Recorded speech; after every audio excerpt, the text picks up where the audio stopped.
Hi mga paps, gandang evening na sa inyong lahat. Dito tayo ngayon sa New Government Center ng Barangay San Isidro, Iriga. Ipapakita ko sa inyo yung napakaganda nilang hall. Napakaganda mga paps ng kanilang New Government Center, napakalawak. At ayan, may mga decoration na, Christmas decorations, meron ng Christmas tree, meron ng mga Christmas light. And ngayong gabi nandito kami para i-witness yung grand opening ng giant Christmas tree. Ayan, papasok tayo guys. And parang iba yung kulay niya, siguro dahil na din sa ilaw. Pero pagkapasok mo kasi sa New Government Center, ayan, may mga naghihintay. And makikita mo agad yung malaking Christmas tree sa loob. Ayan, and punong-puno ng mga decorations. And ito yung pintuan ng, di ko alam kung kaninong pintuan yan.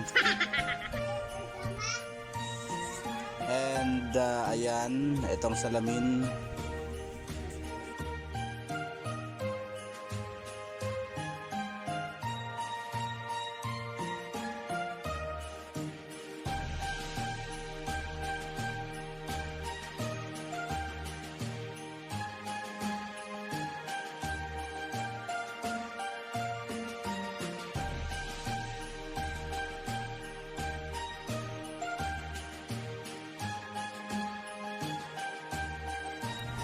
Mga paps, nakikita nyo, mas matangkad pa sa akin yung Christmas tree dito sa loob ng New Government Center ng San Isidro. So ayan, ang aking height po ay para sa mga hindi pa nakakaalam. Ang aking height ay 5'5", pero sadyang mas matangkad pa talaga siya. Mga paps, malapit na magsimula yung lighting ng giant Christmas tree ng Barangay San Isidro. Wala namang ulan dyan sa labas.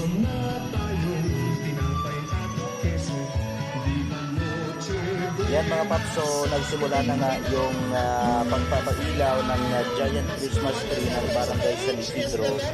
Dito po yan sa lungsod ng Iriga, kung makikita nyo, gawa sa, ano bang tawag dyan, bilao.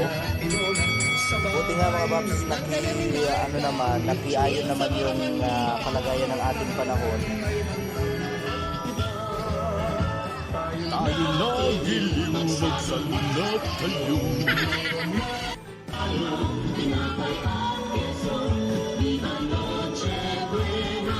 Paskong Pasko na mga paps dito sa Barangay San Isidro. Ayan,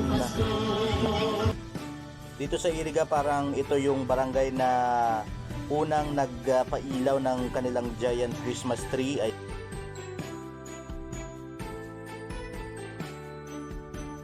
May naglalakihan silang mga Christmas gift mga paps na nakapalibot sa giant Christmas tree.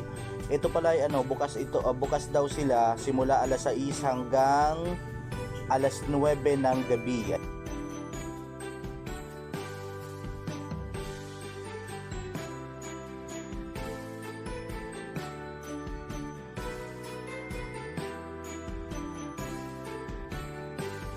So ayun nga mga paps, tapos na yung pagpapailaw ng giant Christmas tree dito sa Barangay San Isidro. Napaka-successful. Ayan, kaya congratulations sa council ng Barangay San Isidro. So yun mga paps, uuwi na ako kasi baka umulan pa, baka maabot pa ako ng ulan. Thank you so much sa mga nanood.